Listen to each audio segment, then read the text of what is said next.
中国高超音速飞行器飞行中还发射了导弹，新透露的信息是不是说明了美国为什么如此紧张？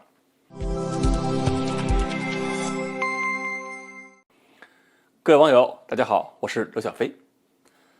大家应该还记得就是10月底的时候吧，英国金融时报曝光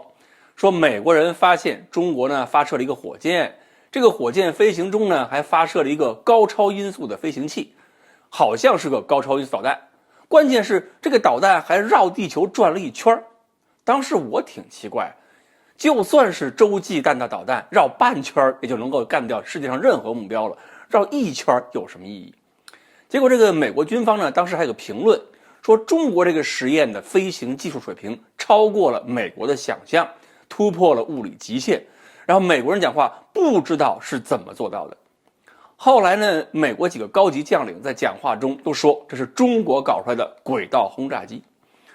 中国外交部说，这个玩意儿呢不是什么轰炸机，就是个航天器。然后国外军方根本就没人听，继续说这就是轨道轰炸机。然后11月22日，又是英国金融时报又披露了更多消息，修正了以前的说法。这次说的是中国在7月27号进行的高超音速武器实验期间，是一个滑翔弹体的高超音速飞行器飞过南海，飞过澳大利亚，而且在南海上空还从这个高超音速飞行器上发射了一枚导弹。而发射导弹的这个滑翔飞行器本身的飞行速度就达到了音速的5倍以上。5倍音速的飞行器还能发射出一个导弹出来，怪不得美国那些4星将军们坚持说这就是轨道轰炸机。然后我想起过去很多网站上出现的各种文章标题什么美国吓尿，惊呼中国不可战胜，一瞬间显得那么有道理。金融时报这个报道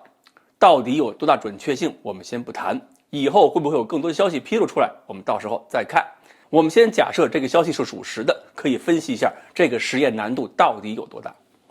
那么回顾一下1991年我刚上大学的时候，进学校先参观有一个参观项目，就是看看学校的风洞。我记得风洞那个楼里边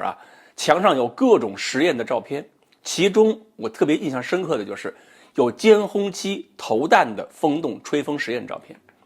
那个时候歼轰七还没有公开亮相呢。就是通过那次参观，我学到一个知识，就是炸弹或者导弹投放的时候，如果设计有问题，或者是在飞行中遇到了某些意外的气流条件，投弹之后那个弹药不一定是直接掉下去的，弄不好这个弹药会被高速气流拖着，和打水漂一样，让这个弹药往上飞。而且呢，有可能砸在飞机的机翼上，把飞机还砸坏。其实呢，网上也有很多这样的投弹失败的视频。所以飞机的这个武器挂件还有弹药本身都要进行风洞实验，用高速摄像机连续拍摄弹道的这个下落轨迹。